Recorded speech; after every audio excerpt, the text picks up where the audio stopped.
Bueno, bienvenidos a un nuevo iPlan Talks en este 2022. En este caso estamos con Melina Masnata, que es especialista en temas de tecnología y educación. ¿Cómo andas, Melina? ¿Bien? ¿Cómo estás, Sebas? Bien, muy contenta de estar acá y de tener este espacio de conversación con vos. Bueno, para nosotros también está buenísimo charlar con vos. A ver, hay muchos temas para hablar con vos. Fuiste fundadora de Chicas en Tech, trabajás mucho el tema de la brecha de género en este mundo tecnológico que parece ser de hombres, ¿no? Muchas veces, si nosotros empezamos a pensar un poco en las imágenes que se nos vienen de alguien programando, no sé por qué, y vos me lo vas a decir, pensamos en alguien en género masculino. ¿Qué pasa? ¿Por qué por qué relacionamos tanto la tecnología con lo masculino? Bueno, primero es un tema más social y cultural, si se quiere, ¿no? No podemos dejar de pensar que incluso cuando pensamos en ese hombre, pensamos en un hombre que es de otro país, que ni siquiera es de nuestra región. Entonces también tenemos que empezar a deconstruir esto. Incluso ni lo pensamos que viene de Oriente, ¿no? Y en donde hay, por ejemplo, Japón es puntero en tecnología como país. Entonces creo que ahí hay como muchos sesgos que se fueron construyendo, pero a mí me parece lo más interesante es que el caso de las mujeres es un caso interesante para abordar porque es un caso que no era así al inicio. Al inicio de la tecnología eran las mujeres las que estaban liderando, no solo era mayoría en las carreras de ciencias de la computación, sino que también la historia de la tecnología fue escrita por las mujeres. ¿Y qué pasó en el camino? Me parece que es una buena razón para pensarla como sociedad, porque nos puede pasar a otros grupos de personas y otros grupos de minoría. Y quizás esta pregunta tiene más que ver también con el momento donde la tecnología se volvió masiva, se volvió de consumo en las casas de las familias y la tecnología empezó a hacer esto que conocemos hoy como lo digital, como la computadora, Claro. que llega al hogar y empiezan a meterse también otros condimentos como todo lo que tiene que ver con la publicidad y demás.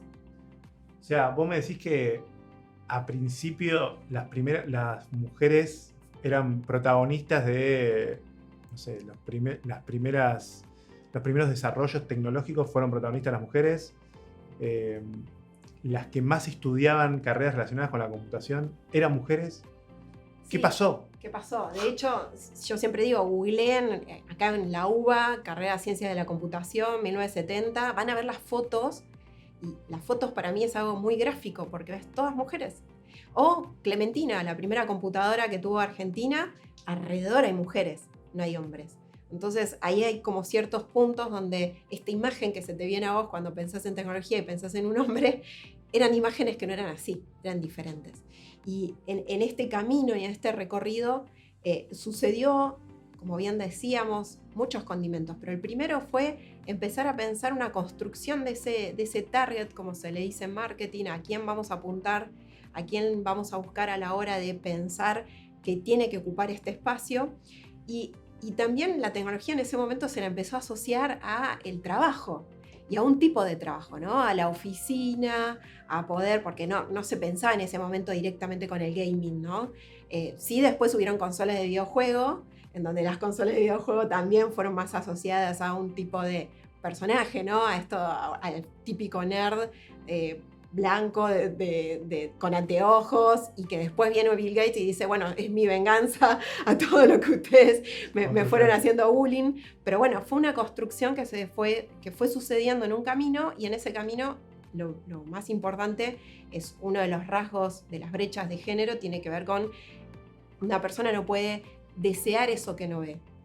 Y en esa construcción, no solo esa persona, y nos pasaba mucho en Chicas en Tecnología, cuando íbamos a trabajar con los adolescentes, les decíamos, esto está re bueno, te estamos esperando, era tu lugar, no lo tenés que conquistar, lo tenés que reconquistar, y de pronto se empoderaba, decía, quiero hacer esto, se da vuelta y la familia, la escuela, todas las personas alrededor empezaban a decirle, no, todo bien, pero mirá que es un ambiente que no es para vos, es para hombres. Entonces empezó a haber un proceso que no solamente era de esa persona que se apropió de ese, esto no es para mí, sino que la sociedad también le empezó a devolver esa mirada a esa persona. Estaba pensando, mientras hablabas, mira, hay una publicidad de una de las primeras computadoras personales, que es la Xerox. Después varios copian muchas de las cosas que tiene esta computadora personal, donde hay una publicidad que te quiero mostrar, donde justamente pasa todo esto que vos decís, ¿no? Se estereotipa, ¿no? Desde la publicidad en este caso, que es uno de los rasgos que vos mencionabas, cómo esto es una rama, usar una computadora es una rama masculina. ¿Querés que lo veamos y reaccionamos Dale, a eso, me te encanta. parece? Good morning. Good morning. You come into your office, grab a cup of coffee, Morning, Fred. and a Xerox machine presents your morning mail on a screen. What's the mail this morning? This one looks interesting. Let's take a look at this. I'm going to need a couple of copies of this. Push a button, and the words and images you see on the screen appear on paper. Oh, thank you. Thank you, Fred. You know, Fred, I think everybody on the routing list should see this. Push another button, and the information is sent electronically to similar units around the corner or around the world. This is an experimental office system. It's in use now at the Xerox Research Center in Palo Alto, California. Soon, Xerox systems like this will help you manage your most precious resource, information. Anything else? Flowers. Well, what flowers? My anniversary. I forgot. Tu aniversario, ¿no? Como acordate. Como, eso lo planteamos también, ¿no? El asistente es... Mujer, ¿no? Y nos pasa en el GPS, nos pasan lo que tiene que ver con aplicaciones móviles que buscamos un asistente, es un asistente, ¿no? Como que el rol también cuando graficamos qué es una mujer y cuál es el rol dentro de la tecnología, siempre es este asistencial, de servicio. E incluso a veces nos reímos mucho porque es tonta, ¿no? Es como que hasta la hackeamos y nos gusta decirle a Siri cosas que sabe que Siri todavía no lo tiene muy claro. Y eso es un punto también para volver a reprogramar esto que nos pasa cuando pensamos los roles dentro de la tecnología. Porque, de nuevo, no era así. La primera persona que programó la historia de la humanidad era una mujer, y la persona gracias a la que hoy pensamos Wi-Fi era una mujer. Y así sucesivamente, cuando buscamos en la historia quiénes eran las personas que desarrollaron lo que hoy conocemos como tecnología, fueron mujeres. ¿Qué pasó en el camino? ¿Por qué se invisibilizó tanto? ¿No? Vos decías antes, hablamos de la programación dentro de la NASA, o las mujeres que ayudaron o estuvieron dentro del proceso de creación del Wi-Fi. ¿Qué pasó? ¿Por qué se invisibilizó tanto? Bueno, empezó a ser un área de interés. Primero y principal, un área de interés con economías que se movían, con un montón de cuestiones incluso vinculadas al poder, que no era tan importante hoy y, si se quiere, necesario que estuvieran de nuevo las mujeres. Y ahí volvió este mecanismo en donde el estereotipo de si tenés que pensar una persona que sea piloto de avión, no vas a pensar en una mujer, ¿no? Como que volvía el estereotipo que se fue creando en ese sentido para poder responder también a algo disruptivo de la sociedad, ¿no? Porque la tecnología también trae disrupción. Entonces, ¿cómo te puedo hacer yo a vos que te sientas en un ámbito familiar? Y volviendo a ponerte lo que para vos es familiar, que es que sea un ejecutivo, que sea un hombre Claro. que provee en la casa, como en la propaganda, por ejemplo, las asistentes y el rol de la computadora, encima la computadora, ¿no? Es responder eso, ¿no? Resolver eso, computarizar y ejecutar, pero no pensar, programar y diseñar, que también es algo de las tensiones que tenemos en el mundo de la tecnología. Hoy la proporción sigue siendo muy baja de mujeres en, no sé, programación o mujeres en tecnología respecto a los hombres. O sea, ¿qué proporción hay hoy? Siempre se habla de entre un 16 y un 17% de mujeres que están en estas carreras versus un 70/75 que existía en la década del 70/80 antes de esta cuestión más masiva de la tecnología. Lo interesante acá, Sebas, es que es algo que sucede en todo el mundo. Y yo siempre digo, si lo resolvemos, por ejemplo, en Latinoamérica, le podemos explicar a otros países también cómo hacerlo, ¿no? Porque no es algo único de la industria que está pensado en una región. Es algo que nos atravesó a todas las personas, y eso nos atraviesa también porque la tecnología nos atraviesa a todas las personas. Es indiferente en ese sentido. Creo que es interesante porque si logramos motivar, acercar más oportunidades, vamos a generar además tecnologías que sean con menos problemas sociales. Vos, incluso en tu libro y en todo lo que se viene trabajando en el último tiempo, el gran debate de la tecnología ahora es ético. Todo lo que vamos a empezar a tener como problemas, si se quiere, son problemas de no haber incluido en la mesa de desarrollos o de diseño a un grupo de personas que representa a la sociedad, ¿no? que piense en esa minoría. Cuando sacas un producto tecnológico, muchas de las fallas que tienes por no haber pensado en esa minoría, que a su vez en el mundo es una mayoría. Claro. Bueno, pensar en tema de los sesgos y cómo los sesgos influyen también para que, bueno, una minoría no se sienta incluida, ¿no?, dentro de esa tecnología. Pensaba también en otros desafíos también que tenemos a nivel tecnológico, ¿no? En la Argentina son muchos. Pero ¿qué nos falta? ¿Qué nos falta acá a Argentina? Digo, más allá de, obviamente, mayor incentivos también para que más mujeres se involucren en tecnología. Nos faltan muchas cosas a nivel conexión, nos falta educación, nos falta... ¿Qué nos falta a nivel país para estar más conectados o para estar mejor conectados, ¿no? Que es en definitiva el otro desafío. Además de un punto que tiene que ver con lo que traes, que es la infraestructura, el otro punto es, si se quiere, la continuidad, porque estos son problemas sistémicos. Claro. No tardan 4 años con una gestión en resolverse.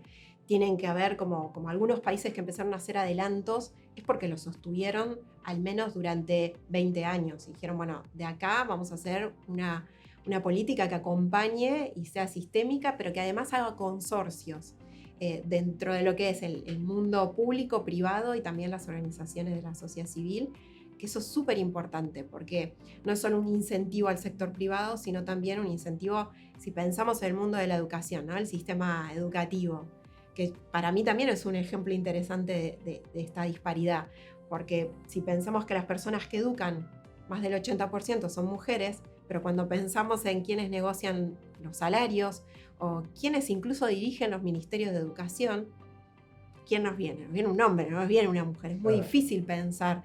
Esa misma lógica es la que se reproduce. Entonces, tenemos que trabajar con un montón de sesgos en una agenda que tiene que ser más sistémica, pero también tiene que incluir una agenda con diferentes actores que se sostengan en el tiempo.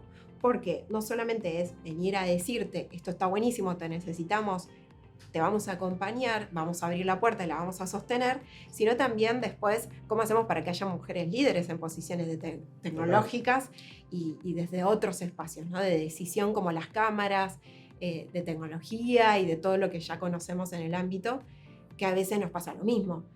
Vamos y preguntamos, y bueno, ¿y qué rol ocupa? Y bueno, no, sí, está en esta área, que no es el área de core de toma de decisiones, que de alguna manera es la que termina influyendo desde este lugar. Entonces creo que ¿qué nos está faltando? Nos está faltando una agenda sostenida en el tiempo, que no se la apropia solamente un Estado gubernamental en un momento nada más, sino que se la apropie también la sociedad y que sea algo sostenido, hasta te diría en las propagandas que pasan en televisión, porque si bien la juventud no consume hoy TV, sí lo hacen otras edades que van a influir en esa mirada. A mí siempre me inspira a decir, qué lindo sería que estés sentado en un transporte público y veas a una persona de 15, 16 años y digas, esta va a ser la primera persona que va a rockear en esto, que es tecnología. Va a ser la primera mujer que lidere, o sea, en el mundo tecnológico y que no sea, solo veo a Steve Jobs, por ejemplo, ¿no? Claro. Como imagen que quedó muy en el antaño también. Y en términos educativos, vos recién mencionabas el tema de la educación y obviamente la pandemia, digamos, generó muchísimas desigualdades también, sobre todo en términos de continuidad pedagógica, ¿no?, entre aquellos que pudieron seguir y aquellos que no. Y para eso hay, si querés, discusiones previas que tienen que ver con, bueno, cuánto equipo, cuánta conectividad, etc. En ese sentido, ¿crees que la pandemia nos trajo algo, más allá de todo esto negativo que te estoy diciendo, nos trajo algo positivo en términos educativos y el uso de, no sé, equipos, el uso de tecnologías, no sé, nos incorporó o generó al revés, mucho más brecha digital entre aquellos que tienen versus aquellos que no tienen? Yo creo que las dos cosas. Lo primero es, para quienes estamos en el mundo de la tecnología educativa, estamos esperando este momento. Fue medio drástico, ¿no? Pero hoy nadie duda. No hubieran querido esa causa, pero, claro, hoy pero nadie, la veían. Tal cual, hoy nadie duda que tecnología es importante y es importante abordarla desde un aspecto educativo. Porque no es lo mismo, y se venía diciendo, ¿no?, entregar tablets o dispositivos si atrás no hay un ¿para qué? ¿Para qué voy a estar usando esta tecnología? Y por otro lado, esto que vos decís, ya venía pasando en muchos países y sobre todo las investigaciones donde las brechas tecnológicas no solo tienen que ver con el acceso a la tecnología, sino el acompañamiento y el contexto de esa persona. Si una persona que no tiene, por ejemplo, un entorno que esté acompañando y le diga, mira, vos podés estar conectado, conectada con este propósito de esta hora a esta otra hora, que vaya ordenando, porque de eso se trata, Claro. el aprendizaje. Y siempre digo, para aprender cualquier cosa, vos qué tenés que tener de base, atención. Si vos no estás prestando atención a algo, ningún proceso cognitivo puede venir después. ¿Qué hace la tecnología y sobre todo la tecnología asociada a las redes sociales? Captar tu atención. Entonces, lo que dicen las investigaciones es, cuando vos no tenés recursos para poder darle un stop y moderar esto, que es dónde estás enfocando tu atención, te va a cautivar todas esas otras tendencias y entonces no estás usándolo con un propósito. Entonces no estás aprendiendo. Y ahí la brecha sí, no solamente se incrementa, sino que se incrementa desde el aspecto cognitivo, que hoy nadie está haciendo una evaluación sobre cuánto te está dañando, por ejemplo, en el pensamiento profundo. Pasa a todas las personas, ¿no? Ya no podemos leer algo de media hora seguido. Imagínate si tenés que aprender de cero algo. Interesante, Eso- porque vos lo que estás planteando ahí es una brecha que no tiene que ver ni con equipos ni con conectividad, ¿no? Esas dos cosas están resueltas en este esquema que estás planteando, que no en todos los casos está resuelto, obviamente. Estamos profundizando en algo que no está profundizado. Y sin embargo ahí vos tenés otro tipo de brecha, que es como, no sé cómo llamarlo, pero que es una brecha de la atención. Sería... Y a mí me gusta mucho, por ejemplo, Taya Kikuban, que son dos filósofos que en los 80, o sea, cuando todavía no estaba este desarrollo tecnológico tan masivo, ellos hicieron un libro que se llama La tecnología subutilizada y sobrevalorada, como esta idea de algo que viene a resolver todo, nos salva, pero en el Claro. fondo la subutilizamos para el propósito que queremos. En general, quien diseña o programa esa tecnología, las personas usuarias, ¿qué hacen? Se adaptan, aprenden a hacerlo, pero no es que la hackean o dicen, bueno, no, yo necesito este tiempo o para esto. De hecho, cada vez más lo que nos va pasando cuando te bajas una aplicación como TikTok, nadie lee la letra chica que dice, ojo que esto puede tener cuestiones vinculadas a la capacidad cognitiva y de hecho menciona la palabra daño. Y como padres o madres o personas adultas responsables de la crianza, digo esto porque ahí hay un momento lábil de la vida y de la conexión y de todo lo que hagamos como cableado cognitivo, ¿no? Ahí no estamos, por ejemplo, profundizando porque tampoco las personas adultas sabemos qué tenemos que hacer o qué le tenemos que reclamar a una compañía que diseña un juego altamente adictivo. No, y ahí me pregunto, ¿no? Que es un debate que vos estás planteando, es hasta qué punto entonces tenemos que incorporar o no incorporar. No es incorporar por incorporar, ¿no? Eso estás planteando. Sí. Sino como, ¿cómo? ¿Cómo? Exacto. Y ahí de nuevo aparecen las personas adultas como, y un poco antes hablábamos, ¿no? La tecnología también asociada a lo joven. En realidad a mí me gusta como volver a pensar y decir, bueno, pero los filtros, usando una metáfora, tienen que ser esas personas adultas que nos van a hacer esas preguntas que son hasta filosóficas. ¿Qué, para qué, con quiénes?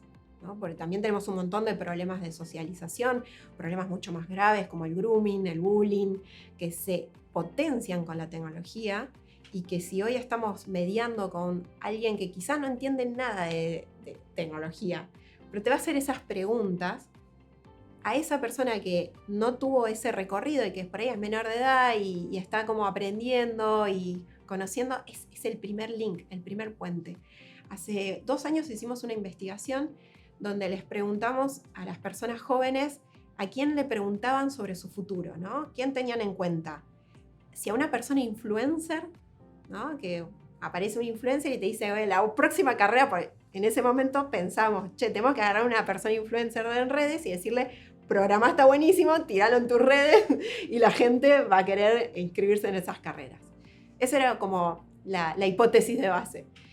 La realidad es que las personas jóvenes nos devolvieron que no, que esas personas tenían en cuenta para decidir qué estudiar y qué no estudiar a las personas vinculadas al aprendizaje como profesoras, profesores, maestros, maestros y o un familiar adulto. No estaban teniendo en cuenta en ese tipo de decisiones, lo cual está buenísimo. Nos hizo sacar un concepto que es el de eduencer, ¿no? Como vos podés influir desde un lugar educativo. Y creo que también hay un cableado ahí social que volvemos que puede tener sentido y que la educación trata de eso, ¿no? La educación es pensar en las sociedades de acá a 10, 20 años. ¿Qué queremos? Y es el legado como raza, si se quiere, como especie que podemos llegar a ser cuando pensamos, bueno, nuestro futuro. Tenemos, a diferencia de otras especies, que poder incidir a través de la educación, ¿no? Desde otro lugar.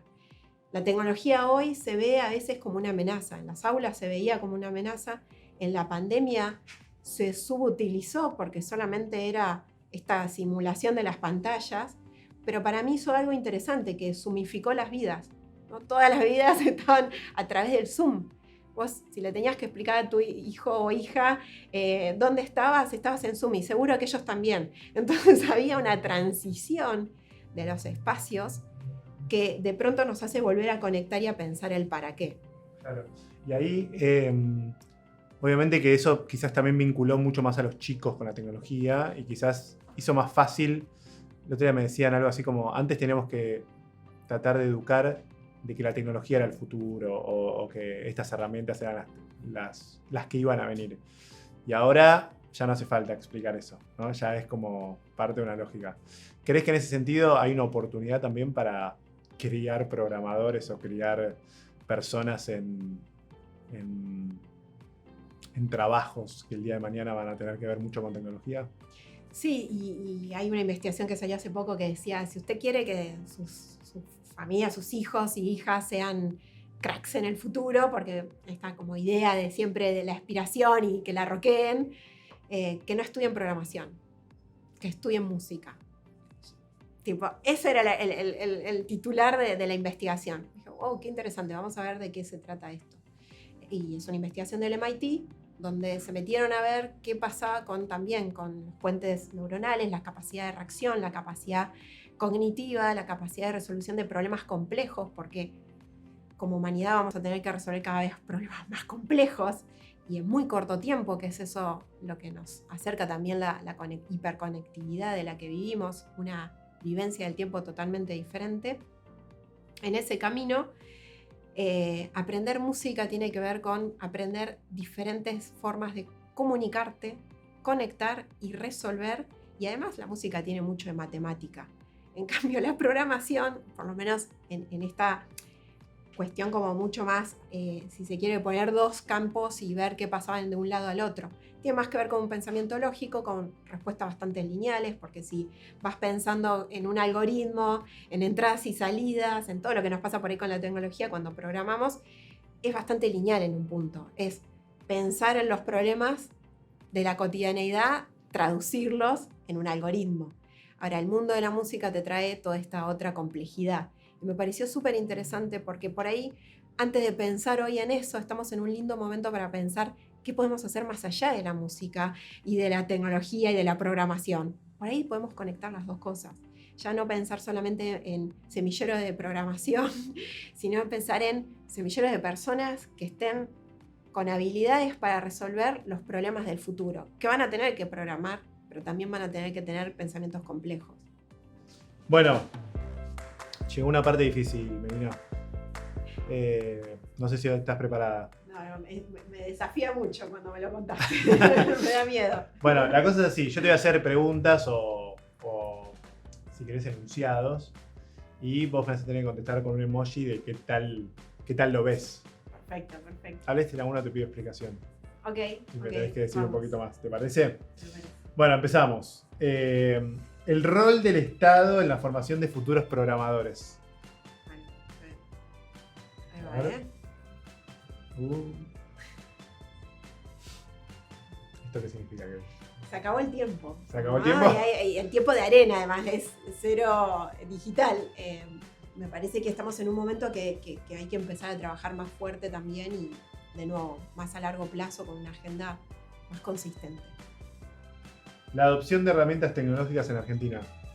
Está polémico esto, ¿eh? Es un work in progress. Ah, eso está bien. Está bien. Estamos Es lo trabajando. que estamos trabajando. Nos falta bastante.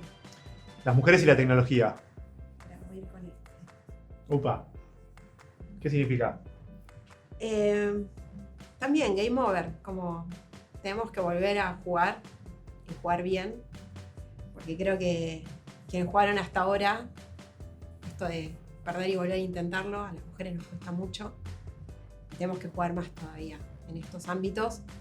Es clave y los videojuegos cumplen un rol clave en las ganas de meterte después en el mundo, por ejemplo, de la programación, de la tecnología y demás, en estas habilidades. Me parece que este Game Over es una invitación a try again, volver a intentarlo. Y la última, el futuro de la industria tecnológica en la Argentina. A ver. Ahí está. La estrellita. Creo que soy optimista en esto, me parece que tenemos muchísimo para aportar. De hecho, tenemos grandes empresas, muchos unicornios, mucho talento y me parece que podemos generar una agenda diferente porque Latinoamérica está en un buen momento también como para todos los diseños que se hacen en el mundo, empezar también a poner nuestra impronta, a conectar y mostrar que la tecnología también puede ser diferente. Hoy la conocimos desde un lado del mundo, podemos también llevarla desde otro y Argentina tiene ahí un lindo lugar para ocupar. Melina, gracias. Bueno, era Melina Masnata, especialista en todos temas que tienen que ver con tecnología y educación, que pasó acá por un nuevo ePlan Talks.